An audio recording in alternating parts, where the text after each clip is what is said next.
বুবা সাহাবাটা আল্লাহ নবীর সামনে এসে বসলে। নবী জিজ্ঞাসা করলেন, বাবা কি হয়েছে তোমার, কেন কাঁদছো বাবা? বুবা সাহাবাটা ইশারা করে দেখালেন, ইয়া রাসূলুল্লাহ, সবাই আপনার সাথে কথা বলে, সবাই আপনার সাথে কত সুন্দর কথা বলে, তার আনন্দ পায়। আমি বুবা কথা বলতে পারি না, মন আমার চাই আপনার সাথে কথা বলি, কিন্তু আমার কথা বেরোয় না। ইশারা করে বুঝালেন। আল্লাহ নবী কথাটা বুঝতে পেরে গেলেন কি বলতে চাইছে। পাশে ছিল খেজুর, একটা খেজুর আল্লাহ রসুল নিলেন, গালে দিলেন। নবী পাকের গাল পাক জাবানে দিয়ে খেজুরটাকে চিবালেন, চিবিয়ে চিবিয়ে ভর্তা করে ফেললেন। গাল থেকে বের করে খেজুরটা সাহাবা হুজুরের মুখে দিয়ে দিলেন, বাবা খাও বাবা। সাহাবা হুজুর খেয়ে নিলেন। আল্লাহ রসুল বললেন, বাবা বলো তো আল্লাহ, ইশারা করে দেখাচ্ছে, বলো তো আল্লাহ। যখনই আল্লাহ বলতে বললে বুবা সাহাবার জাবানটা আল্লাহ খুলে দিলেন। একবার জোরে বলবেন না? চিন্তা করে দেখেন কত বড় নিয়ম। মা খাদিজাকে দিলেন জামা, একজনকে দিলেন থুতু মুবারক, আর একজনকে দিলেন খেজুরের সঙ্গে কি লালা মুবারক, থুতু মুবারক, সব কাজ হয়ে যাচ্ছে। আর আমরা কুসংস্কার মানুষ, আমরা নিজেদেরকে নবীর আশিক বলে দাবি করি, নবীর পাগল বলে দাবি করি, নবীর ভালোবাসা মানুষ বলে দাবি করি, কিন্তু আমাদেরকে এই নিয়ামতকে আমরা পেয়েছি? কথা বলেন না কেন? আমরা কি নিয়ামত পেয়েছি? আমরা কি, আমার নবীকে আমাদেরকে দিয়েছে?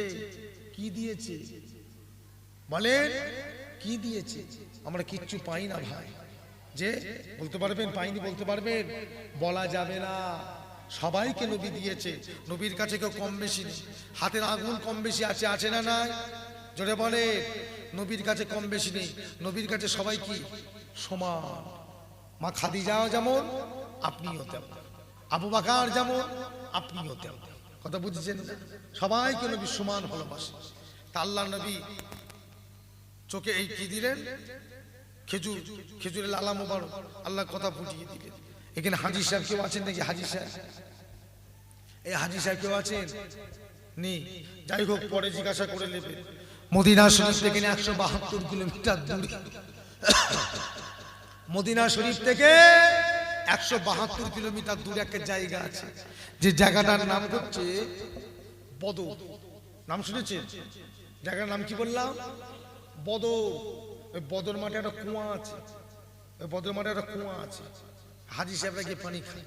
ওই কুয়াটা আল্লাহ নবী জামানার কুয়া, তখন কিচ্ছু ছিল না, একটাই কুয়া পানি খাবার জন্য ছিল। সাহাবারা যুদ্ধের মাঠ থেকে পানি খেতে গেলে গিয়ে দেখছে পানিটা এত নোনতা আর এত দুর্গন্ধ, ও পানি খাওয়া যাবে না। নবী পাককে এসে বললেন, আল্লাহ নবী বলে, কই বাবা দেখি, চলো আমি যাই। বলে নবী পাক কুয়াটার পাশে গিয়ে কুয়ার দিকে মুখটা করে একটু থুতু মুবারক ফেলে দিলেন, দিয়ে বললেন, বাবা পানিটা তোলো। যেই পানিটা তুলেছে, বাবা খাও তো। সাহাবারা পানিটা খেলেন। সাহাবারা বলছেন, ইয়া রাসূলুল্লাহ, এত সুন্দর সুস্বাদু মিষ্টি পানি আমাদের জীবনে আমরা কোনোদিন খাই না। একবার জোরে বলবেন না? বীরে শেফা কুয়াটার নাম। ওই বদর মাঠে আছে, বদরের মাঠ। কথা বুঝেছেন না? আল্লাহর নবীর নিয়ামত, আল্লাহর রহমত, আল্লাহর নিয়ামত, নবীর দুয়া, নবীর পাক জামানের কি থুতু মুবারকের কত ক্ষমতা দেখে। আবু বকর সিদ্দিক কে নিয়ে আল্লাহ নবী হিজরতে গেলেন না। সারা রাত হাঁটার পর আবু বকর কি বলল, হুজুর আর হাঁটবো না। কেন বাবা? দিনের চোখে ওরা দেখে ফেলবে, দিনের আলো, চলেন লুকিয়ে যায়। আবু বকর আমার নবীকে একটা গুহার মধ্যে ঢুকলেন না, আর গুহার মধ্যে ঢুকে থাকলেন। নবী বসে আছে, আবু বকর বসে আছে। তা আবু বকর বলি, ইয়া রাসূলুল্লাহ, সারা রাত তো অনেক হেঁটেছেন, আপনার কষ্ট হয়েছে, আসেন আমার কোলের ওপরে আপনি মাথা মুবারক, আপনার মাথা মুবারক দিয়ে শুয়ে পড়ে। আবু বকরের কোলের ওপর আল্লাহ নবী শুয়ে পড়লেন। আবু বকর বসে আছে। সকাল হতে আবু বকর দেখছে গর্তের ভিতরে, গুহার ভিতরে এত ছোট ছোট ছিদ্র গর্ত। আবু বকর ভয় পেয়ে গেলেন, আল্লাহ জানি না যদি কোনো পোকামাকড় বেরিয়ে নবীকে কামড়ে দেয়, তাহলে আমি কি জবাব দেবো, কি জবাব দেবো? সাথে সাথে কি করলেন, নিজের পাগড়ির কাপড়গুলো ছিঁড়লেন, প্রত্যেকটা গর্ত বন্ধ করলেন। কাপড় শেষ, একটা গর্ত বাকি। কি করবে চিন্তা করছে। লাস্টে থাকতে না পেরে পায়ের গোড়ালি চেপে বসে আছে। আল্লাহর কি কুদরত দেখেন, গর্তের ভেতর ছিল একটা সাপ। সে বেরোতে না পেরে কি করেছিল, আবু বকরের পায়ে কামড়ে দিয়েছে। ব্যাস, আবু বকরের শরীরটা সবুজ হয়ে গেছে, যন্ত্রণার জ্বালা, বিশেষ যন্ত্রণার জ্বালা, কষ্ট। বসে বসে কেঁদে ফেললেন। নবী পাক ঘুম থেকে উঠে বলছে, আবু বকর কি হয়েছে গো? চুপ করে আছে। কি হয়েছে বলো, কেন কাঁদছো বাবা? হুজুর আমাকে সাপে কামড়েছে। কোথায়? পায়ের গোড়ালিতে। আল্লাহ নবী একটু লালা মুবারক বের করে ওই জায়গাটা লাগিয়ে দিলেন। আবু বকর সিদ্দিক বলছেন শুধু লাগানো অপেক্ষা সাথে সাথে আমার শরীরে সমস্ত জ্বালা যন্ত্রণা আল্লাহ ঠান্ডা করে দিয়েছিলেন। কথা বুঝেছেন না? আমার নবী পাকের কি মৌজেজা, আল্লাহর রহমত, নবীর দুয়া, আল্লাহ সব পানি করে দেবে, কিচ্ছু থাকবে না, তাই না? কিন্তু এখন আমরা বাঁচবো কি করে? এই হতভাগা কপাল ফাটাগুলো কবর থেকে বাঁচবে কি করে? উপায়টা কি বলে? উপায়টা কি? আল্লাহ নবী কাবা শরীফটাকে তওয়াফ করলেন, 7 বার ঘুরলেন, ঘুরে সাফা মারওয়া যাচ্ছে সাহি করে বললেন। মাঝখানে একটা কুয়া পড়ে, কুয়াটার নাম কি জানেন? আবে জমজমের কুয়া। ওই কুয়াটার পাশে নবী দাঁড়িয়ে বললেন বাবা আমাকে একটু পানি খাও। একজন সাহাবা হুজুর কুয়া থেকে পানি তুলে আল্লাহ নবীকে দিলেন।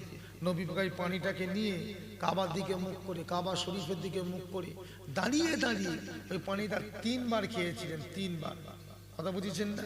এই দিন থেকে তাম বিশ্বের মুসলমানদের জন্য আবে জমজমের পানিটা দাঁড়িয়ে খাওয়া আমার আল্লাহ পাক সুন্নাত করে দিলেন। একবার জোরে বলবেন না? সব পানি বসে খাওয়া যাবে, আবে জমজম পানি কিন্তু বসে খাওয়া যাবে না। সব পানি বসে খেতে হবে, দাঁড়িয়ে খাওয়া যাবে না। আর আবে জমজম পানি বসে খাওয়া যাবে না, দাঁড়িয়ে খেতে হবে। নবী খেয়েছে, আপনাকে খেতে হবে। তা আল্লাহ নবী সব পানিটা খেতে পারলেন না, অর্ধেকটা ধরেন, এই অর্ধেক পুরো পানি খেতে পারলেন না, অর্ধেকটা খেলেন, অর্ধেকটা আছে। কি করবে? আমরা হলে কি করব? কি করব? ফেলে দেবো? ফেলে দেবো না চোখে ঢেলে দেবো? এক কথা বলবেন তো? ফেলে দেবো না ঢেলে দেবো? ফেলে দেবো। নবী পাক সাহাবাকে দিয়ে বললে বাবা ধরো পানিটা, যাও ওই কুয়াতে ঢেলে দাও, ওই কুয়াতে ঢেলে দাও। সাহাবা হুজুর কুয়াতে ঢেলে দিয়ে দাঁড়িয়ে চিন্তা করছে আল্লাহ নবীর এঁটো পানি ঝুটো পানি কেন কুয়ায় ফেললেন?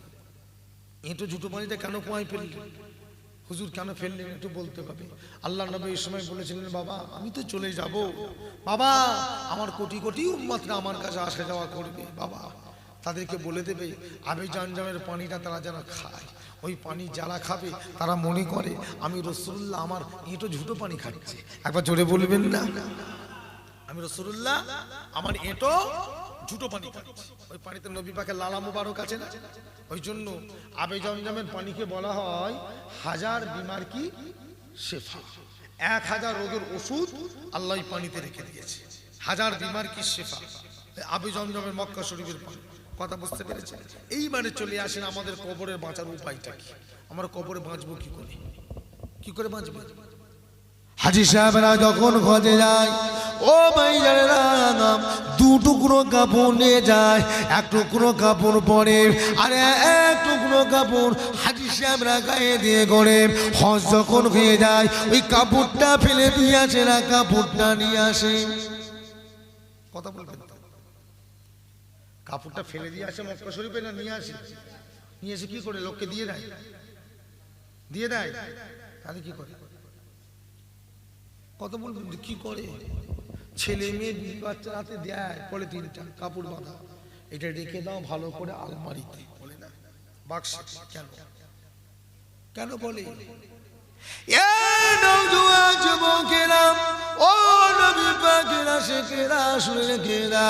আল্লাহ পাকের হাজী বান্দারা ওই কাপড়টাকে কি করে জানেন? হজ হয়ে গেলে ওই আবে জমজমের পানিতে ভালো করে ধুয়ে বাড়িতে যত্ন করে রেখে দেয়। ছেলে মেয়েকে বলে বাবা আমি যখন মারা যাব এই কাপড়টাকে কবর আমাকে কাপড় করে কবরে দিবি মামা। কেন এমন কথা বলে? হাজী সাহেবদের মনে একটা বিশ্বাস, হাজী সাহেবরা জানে আম্মা জান হযরতে খাদিজা বলেছিলেন ইয়া রাসূলুল্লাহ বিল্লাহ আপনার ঘামের খুশবু যদি আমার কাপড়ে থাকে কিয়ামত পর্যন্ত আমার কবরে আযাব হবে না। হাজী সাহেবদের মনে বিশ্বাস এই আবে জমজমের পানিতে আমার রাসূলুল্লাহ লালা মুবারকের খুশবু আছে, ওই পানিতে যদি কাপড়টাকে ধুয়ে আর যদি কাপড় করে কবর যাওয়া যায় আমার নবী পাকের লালা মুবারক থুতু মুবারকের সিলা করে কিয়ামত পর্যন্ত আমার আল্লাহ পাক আমার কবরে আযাব দেবে না। একবার জোরে হবে না? আল্লাহ